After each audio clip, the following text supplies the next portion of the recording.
विद्यार्थी मित्रांनो, आज आपण जागतिकीकरण आणि सहकार या विषयाची चर्चा करणार आहोत. एकंदरीत आपण जर बघितलं तर अलीकडच्या काळामध्ये जागतिकीकरणाचं वारं जे आहे ते अत्यंत मोठ्या स्वरूपात वाढत चाललेलं आपल्याला दिसत आहे. आणि त्यामुळं साहजिकच आपण जर पाहिलं तर आपल्याला एक गोष्ट प्रकर्षानं दिसते आहे की या जागतिकीकरणाच्या प्रक्रियेमध्ये सहकारी संस्था पुढे येत असलेल्या अडचणी असतील, अडथळे असतील, हे सगळे पार करून एक वैश्विक स्वरूप त्याला प्राप्त होणं अत्यंत गरजेची गोष्ट आहे.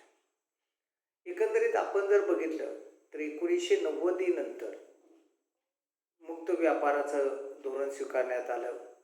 त्याचबरोबर आपल्याला असं दिसून येईल की 1995ला WTOची स्थापना झाली आणि त्यानंतर मात्र आपल्याला असं दिसून येईल की ग्लोबलायझेशन, लिबरलायझेशन आणि प्रायव्हेटायझेशन हे मोठ्या स्वरूपात सुरू झालं. आता जागतिकीकरण हा एक आर्थिक सुधारणांचाच भाग असल्यामुळं सगळ्याच जगातील देशांनी त्याचा स्वीकार केलेला आपल्याला दिसतो.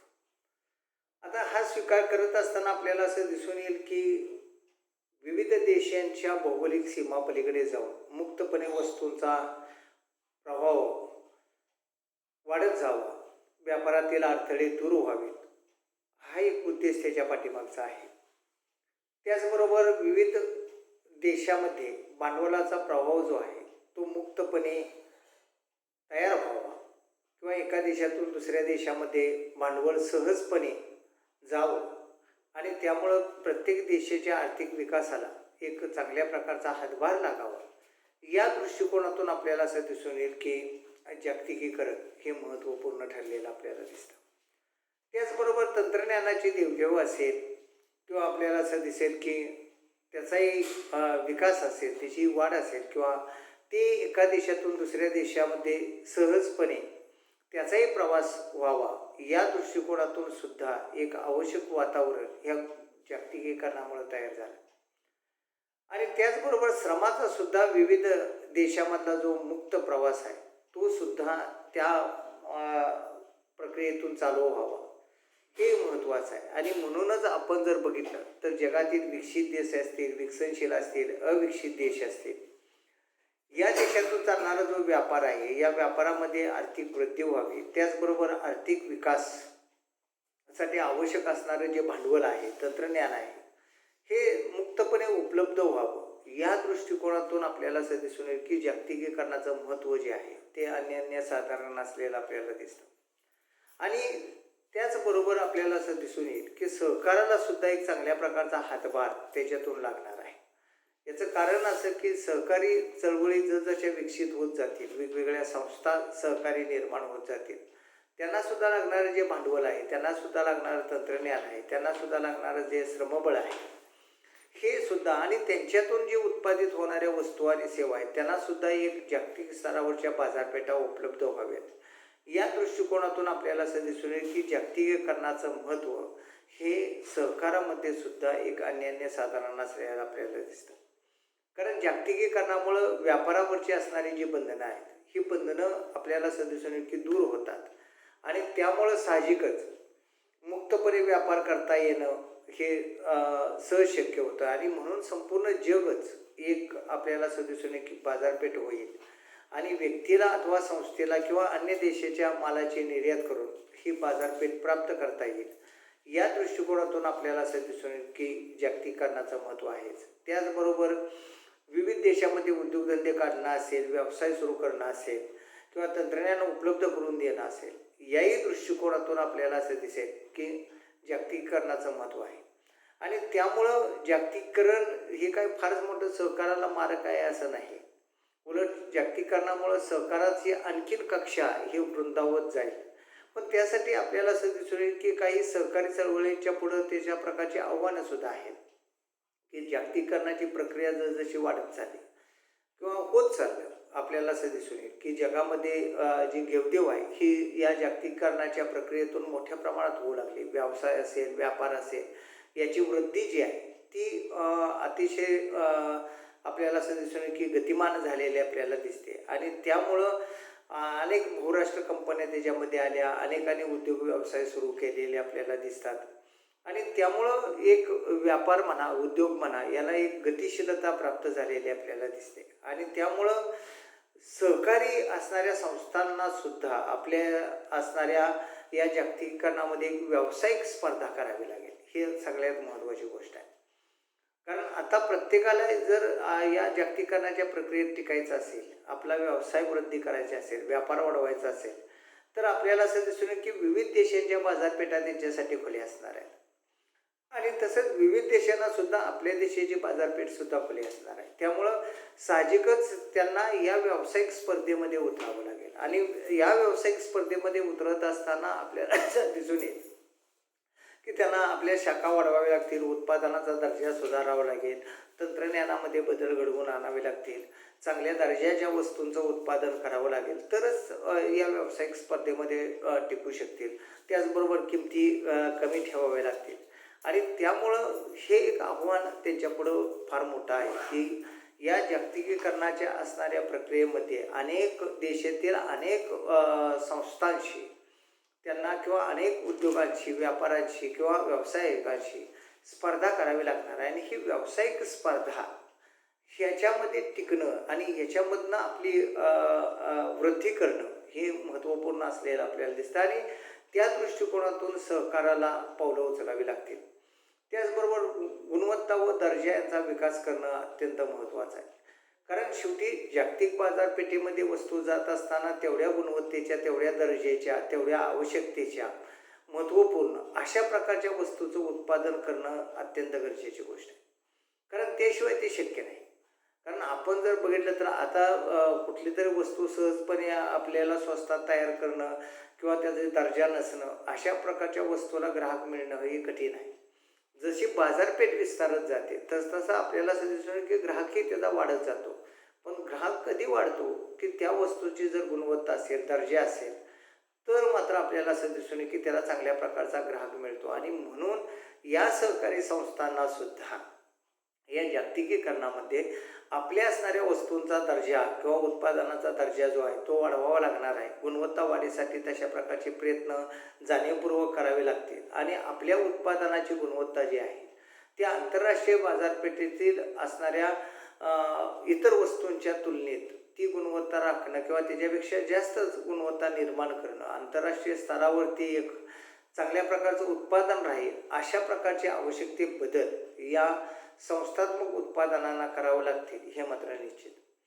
बाजारपेठांचा विस्तार झालेला आहे. म्हणजे आतापर्यंत आपल्याला असं दिसून येईल की केवळ देशांतर्गत बाजारपेठा असतील किंवा स्थानिक बाजारपेठा असतील किंवा राज्य पातळीवरच्या असणाऱ्या बाजारपेठा असतील, इथंपर्यंतच आपण होतो. आता आपल्याला आंतरराष्ट्रीय पातळीवरती सुद्धा बाजारपेठाची उपलब्धता असणार आहे. आणि याच्यामध्ये बहुराष्ट्र कंपन्यासुद्धा आपल्याला असं दिसून येईल की उत्पादन उपलब्ध असणाऱ्या बाजारपेठामध्ये आणणार आहेत. म्हणजे आता केवळ आपल्याच वस्तू बाजारपेठेमध्ये जाणार आहेत असं नाही.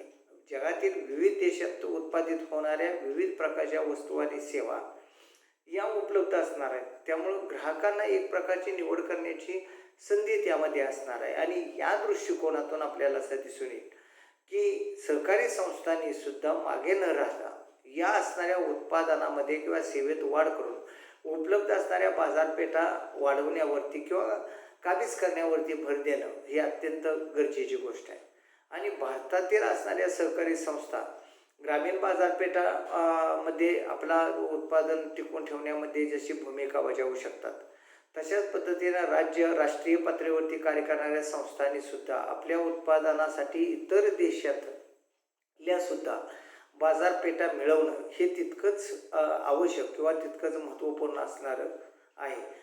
त्याचबरोबर नवीन तंत्रज्ञान प्राप्त करण्यावरती भर दिला पाहिजे. आज आपण बघतो आहे की जगामध्ये अनेक प्रकारचे बदल सहजपणे होतात. आणि हे कशाच्या आधारावर होतात तर हे तंत्रज्ञानाच्या आधारावरती होतात. कारण नवीन नवीन तंत्रज्ञान येत असतं, त्याच्यातले सॉफ्टवेअर डेव्हलप होत असलेले आपल्याला दिसतात, वस्तू चांगल्या गुणवत्तेच्या दर्जाच्या उपलब्ध होत असलेल्या आपल्याला दिसतात. आणि त्यामुळं अशा प्रकारच्या नवीन तंत्रज्ञानाचा स्वीकारसुद्धा या सहकारी संस्थांनी करणं आणि त्या नवीन तंत्रज्ञानाच्या आधारावरती उत्पादनं आपली तयार करणं ही महत्त्वपूर्ण गोष्ट असलेली आपल्याला दिसते. आणि त्यामुळं अलीकडच्या काळामध्ये असणारे जगातील अनेक उद्योजक, व्यावसायिक म्हणा, उत्पादक म्हणा, या नवीन-नवीन तंत्राचा जसा वापर करतात आणि आपल्या वस्तू आणि सेवांची जशी निर्यात करतात किंवा बाजारपेठामध्ये आंतरराष्ट्रीय बाजारपेठामध्ये जशा वस्तू आणतात, आपल्या वस्तूंना जशा प्रकारचा ग्राहक मिळवतात, तशाच प्रकारचं आपल्याला असं दिसून येईल, की या सहकारी संस्थांना सुद्धा ते करावं लागणार आहे. आणि त्यामुळं नवीन तंत्रज्ञानामुळे आणखीन काही फायदेही होत असतात, की उत्पादन खर्चामध्ये घट होत असलेली आपल्याला दिसते. साहजिकच आहे, की जिथं आपण बघतोय एक संगणकाचा वापर केला तर 10 माणसाचं काम एकच संगणक करत असलेलं आपल्याला दिसतं. यंत्रसामुग्रीच्या बाबतीत तेच दिसतं. वेगवेगळ्या असणाऱ्या टेक्नॉलॉजीच्या बाबतीत आपल्याला तसंच आढळतं आणि त्यामुळं साहजिकच उत्पादन तर एका बाजूनं वाढतं आणि दुसऱ्या बाजूनं खर्चात कपात होत असते. स्वस्त वस्तू उपलब्ध होत असलेल्या आपल्याला दिसतात आणि यासाठीच सहकारी संस्थांनी सुद्धा यामध्ये मागं न राहता जुन्या तंत्रज्ञानाच्या ऐवजी नवीन तंत्रज्ञान प्राप्त करण्यावरती भर दिला पाहिजे आणि त्या दृष्टिकोनातून त्यांनी पावलं उचलणं ही अत्यंत महत्त्वाची गोष्ट आहे. श्रमप्रधान तंत्रज्ञान आत्तापर्यंत आपण जर बघितलं तर ट्रॅडिशनल पद्धतीनंच उत्पादन करत होतो. केवळ श्रमाचा जो वापर करायचा आणि वर्षानुवर्ष श्रमप्रधान उत्पादन तंत्राचाच वापर करून केला जात होता. पण त्याच्यामध्ये आता मात्र या जागतिकीकरणामध्ये सुधारणा होणं अत्यंत आवश्यक आहे. सहकारी संस्थांमध्ये बेरोजगारी निर्माण होणार नाही या तंत्रज्ञानाच्या वापरामुळे याची काळजी एका बाजूने घ्यायची आहे. परंतु कार्यक्षम आणि किफायतशीर जर उत्पादन करता येईल अशा प्रकारची पद्धती विकसित करणं हे अत्यंत आवश्यक आहे आणि त्याच्यासाठी तंत्रज्ञानाचा वापर गरजेचीच गोष्ट आहे. त्यामुळे श्रमप्रधान तंत्रामुळे आपल्याला असं दिसून येईल की उत्पादन खर्च कमी राहतो, कारण आपल्या देशामध्ये श्रम स्वस्त आणि मुबलक प्रमाणात उपलब्ध आहे. परंतु उत्पादनाचा दर्जाही टिकणं, उत्पादनाचा वाढीचा वेग गाठणं हे तितकंच महत्त्वाचं आहे आणि त्यामुळं आपल्याला असं दिसून येईल की या श्रमिकांनाच जर आपण कौशल्यपूर्ण जर शिक्षण दिलं किंवा कौशल्याचा आधारित असणाऱ्या तंत्रज्ञानाबाबतची असणारं प्रशिक्षण दिलं तर मात्र आपल्याला असं दिसून येईल की आंतरराष्ट्रीय बाजारपेठेमध्ये सुद्धा ह्या असणाऱ्या सहकारी संस्थातील उत्पादनं जी आहेत ती उत्पादनं स्पर्धा निश्चितपणे करू शकतील, याच्यामध्ये मात्र शंका नाही. त्याचबरोबर संघटनात्मक बदल करणंही तितकंच महत्त्वाचं आहे. जागतिकीकरणाच्या बदलत्या परिस्थितीमध्ये आपण जर बघितलं तर जगातील विकसित देशातून अनेक प्रकारच्या बहुराष्ट्र कंपन्या आपल्या शाखा उघडत असलेल्या आपल्याला दिसतात. या मल्टीनॅशनल कंपन्या ज्या आहेत ते सर्व प्रकारचं कार्यकाम करत असलेले आपल्याला दिसतात. म्हणजे एखादा उद्योग व्यवसाय उभारणं असू दे किंवा तिचे असणारं वितरण असू दे, हे सगळं काम या बहुराष्ट्र कंपन्या करत असलेल्या आपल्याला दिसतात आणि तशाच प्रकारची व्यवस्था ही सहकारी संस्थांना सुद्धा करणं क्रमप्राप्त आहे. त्यामुळे लहान आकाराच्या कंपन्या किंवा उद्योगात आपल्याला असं दिसून की सामिलीकरण किंवा एकत्रीकरणाच्या असणाऱ्या प्रक्रियेस चालना मिळालेली असो, कुठेतरी आपणही जॉईंट होणं महत्त्वाचं आहे. म्हणजे एकंदरीत आता कसं प्रत्येक संस्थेचा वेगवेगळा कारभार, वेगवेगळं उत्पादनं, वेगवेगळ्या असणाऱ्या पद्धती वापरल्या जात होत्या. पण आता एकत्रितपणे या सहकारी संस्था जर एकत्रित आल्या तर त्यांची सुद्धा सहकारावरती आधारित अशा प्रकारची बहुराष्ट्र कंपनी तयार होऊ शकते किंवा बहुराष्ट्र कंपन्यासारखं त्या उत्पादन करू शकतात किंवा उद्योग उभारण्याचं काम करू शकतात. ग्राहकांना सेवा पुरवण्याचं, वस्तू चांगल्या दर्जाच्या पुरवण्याचं काम करू शकतात आणि त्यामुळं आपल्याला असं दिसून येईल की या स्पर्धामध्ये ते अत्यंत चांगल्या पद्धतीने यशस्वी होऊ शकतात आणि म्हणून आपल्याला असं दिसेल की त्यासाठी काही संघटनात्मक बदल सहकारी संस्थांनी संघीय स्वरूपाचे असणारे कार्य करणं अत्यंत महत्त्वाचं आहे. आपल्या आर्थिक आणि आपल्याला असं दिसून येईल की उत्पादनाची जी ताकद आहे ही ताकद बी वाढवणं आवश्यक गोष्ट असलेली आपल्याला दिसते. त्याचबरोबर निष्ठावान कार्यकर्त्याची जी उणीव आहे ती दूर करणं महत्त्वाचं आहे. वास्तविकता कोणतेही उत्पादन करत असताना निष्ठावान असणाऱ्या व्यक्तींची अत्यंत गरज असलेली आपल्याला दिसते की व सहकाराची मूल्य जपणारी, त्याच्या तत्वाला अनुसरून अशा प्रकारचे कार्य करणारी आणि अतिशय कार्यक्षमपणे काम करणाऱ्या व्यक्तींची अत्यंत गरज आहे आणि अशा निष्ठावान कार्यकर्त्यांचा गट जो आहे तो गट सहकारामध्ये तशा पद्धतीने निर्माण झाला नाही, पण तो निर्माण होणं अतिशय आवश्यक आहे. कारण आता जर आपण जागतिकीकरणाचा विचार करतो आहे, जागतिकीकरणाच्या स्पर्धेमध्ये जर आपण जातो आहे तर मात्र आपल्याला अशा प्रकारचा असणारा निष्ठावान कार्यकर्त्यांचा गट स्थापन करणं आणि त्यामधून आपल्याला असं दिसून येईल की पुढं वाटचाल करणं, तशा प्रकारची उत्पादनं तयार करणं किंवा आपल्याला असं दिसून येईल की सहकाराचे जे तत्त्व आहेत, उद्दिष्ट आहेत इत्यादी पातळीवरती सुद्धा हे काम चांगल्या पद्धतीनं करणं ही अत्यंत गरजेची गोष्ट आहे. आणि त्यासाठी कार्यकर्ते निर्माण करणं किंवा कार्यकर्त्यांची एक फळी उभारणं ही अत्यंत महत्त्वपूर्ण गोष्ट असलेली आपल्याला दिसते. म्हणजे एकंदरीत आपण जर पाहिलं तर आपल्याला असं दिसून येईल की अशा प्रकारच्या निष्ठावान कार्यकर्त्यांची गरज किंवा गट जर प्रत्येक संस्थेत निर्माण झाला तर मात्र आपण जागतिकीकरणाच्या प्रक्रियेमध्ये किंवा जागतिकीकरणाच्या या स्पर्धेमध्ये आपण निश्चितपणे टिकाव धरू शकू. संघटना अंतर्गत बदलांची सुद्धा गरज आहे, कारण जागतिकीकरणाच्या कल्पनेत कार्यक्षम आणि आर्थिकदृष्ट्या बलवान संघटनांना स्थान आहे.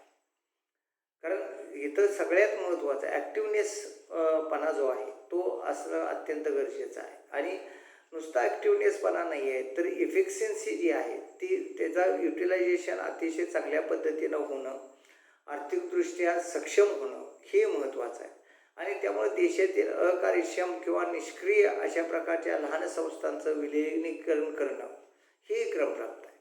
म्हणजे आपण बघतो आहे की आता लहान लहान ज्या संस्था चालवल्या जातात त्या काय फारसं मोठं कार्य करू शकत नाहीत, कारण त्यांचे एकतर आर्थिक क्षमता कमी असते, कार्यक्षम असणारा वर्ग त्याच्यामध्ये नसतो. आणि त्यामुळं आपल्याला असं दिसेल की जागतिकीकरणाच्या या असणाऱ्या स्पर्धायुक्त परिस्थितीमध्ये त्या तग धरू शकणार नाही.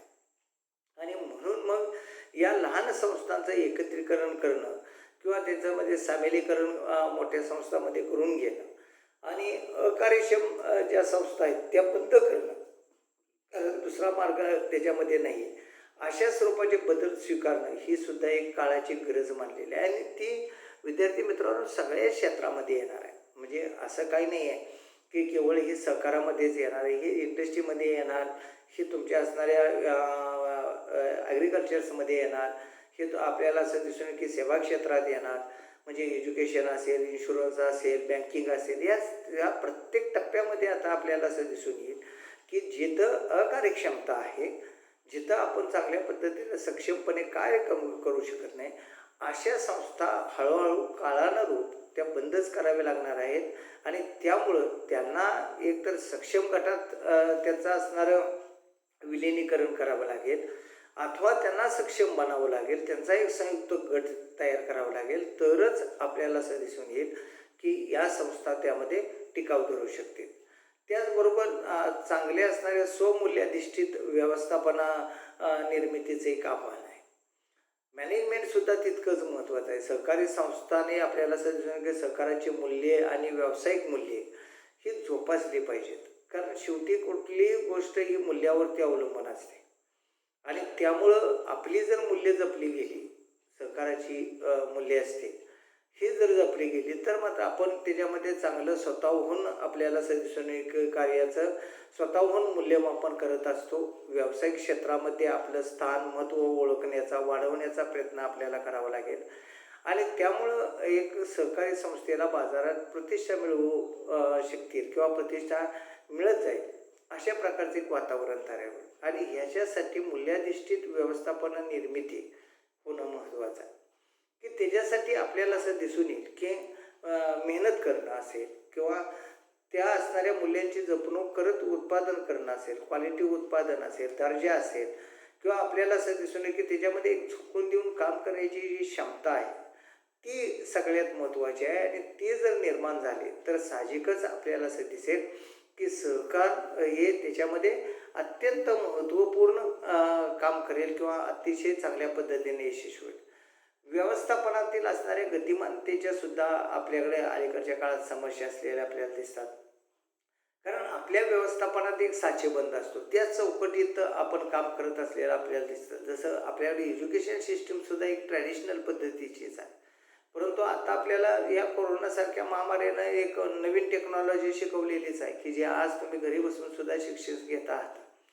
म्हणजे ऑनलाईन शिक्षणाची पद्धतीसुद्धा आपल्याला असं दिसून येईल की एक चांगला पर्याय येऊ शकतो. अशा पद्धतीनं या असणाऱ्या सहकारामध्ये सुद्धा आपल्याला असं दिसून येईल की साचेबंदपणा सोडून देऊन कारण साचेबंदपणानं धीम्या गतीनं चालत असतो. ती काय प्रोसेस पटकन बदलत नाही किंवा तिची गतिमानता वाढवता येत नाही. आणि म्हणून त्याच्यामध्ये बदल करून जर व्यवस्थापन कार्यामध्ये जर गतिमानता आणली, तर मात्र आपल्याला असं दिसून येईल की आपल्याला चांगल्या पद्धतीने व्यावसायिक यश हे त्यामध्ये प्राप्त करता येईल. आणि हेच एक मोठं आव्हान या जागतिकीकरणाच्या प्रक्रियेमध्ये सहकारी संस्थांच्या पुढे असलेलं आपल्याला दिसतं. आणि ही गतिमानता व्यवहारात दिसून असली पाहिजे किंवा टिकून राहिली पाहिजे. त्यामुळं व्यवहाराच्या प्रमाणात वाढ होईल, संस्थेच्या कारभारात बरेच चांगले बदल होऊ शकतील. आणि त्यामुळं आपल्याला असं दिसून येईल की व्यवस्थापन कार्यामध्ये जर आधुनिक असणाऱ्या पद्धतीचा स्वीकार करणं हे शक्य होईल. अलीकडच्या काळामध्ये आपण बघतो आहे की आता प्रगतशील देशामध्ये तुम्ही जर बघितलं तर टार्गेट प्रोडक्शन्स दिली जातात. म्हणजे तुम्हाला एक आठवड्याचं टार्गेट दिलं जातं, ते तुम्ही कुठेही बसून काम करा, पण ते टार्गेट तुम्ही गाठलं पाहिजे. त्याच्यापेक्षा जर तुम्ही जास्त टार्गेटपेक्षा जर काम केलं तर उलट तुमचं अचिव्हमेंट अधिक लवकर केली जात असलेली आपल्याला दिसते. त्यामुळे लोक त्याच्यामध्ये अतिशय इन्व्हॉल्व होऊन काम करत असलेलं आपल्याला दिसतात. आपल्याकडे कसं आहे, एक साचेबंद व्यवस्थापन पद्धती आहे. त्यामुळं ते अतिशय एकतर धीम्या गतीचे आहे, चांगल्या पद्धतीनं आपण व्यवस्थापन करू शकत नाही. एक आपल्याकडे हिरार्ची जी मांडलेली आहे त्या पद्धतीनं आपण जात असलेलं आपल्याला दिसतं. त्यामुळे निर्णय प्रक्रियेमध्ये बऱ्याच वेळा अडथळे येतात किंवा ती लांबत जात असलेले आपल्याला दिसते. म्हणजे हे व्यवस्थापनामधल्या काही त्रुटी आहेत आणि त्या दूर करून आपल्याला जागतिकीकरणाच्या या स्पर्धेमध्ये जर टिकायचं असेल तर मात्र ते आपल्याला अधिक गतिमान करणं आवश्यक असलेलं आपल्याला दिसतं. सामूहिक जबाबदारीची भावना रूढ करणे अत्यंत आवश्यक आहे. एकंदरीत आपण जर बघितलं तर सहकारामध्ये लोक येतात, पण आपली आपली उद्दिष्ट साध्य झाली की मग त्याविषयी फारशी उत्सुकता दाखवत नाहीत किंवा त्याबद्दल तर फारसं कार्यक्षम राहत नाहीत. म्हणजे एकंदरीत आपण जर बघितलं तर सहकारी संस्थाबद्दलची एक आपल्याला आपुलकीची भावना किंवा आपल्याला असं दिसून येईल की एक जबाबदारीची भावना त्यामध्ये रूढ होणं हे अत्यंत महत्त्वाचं आहे.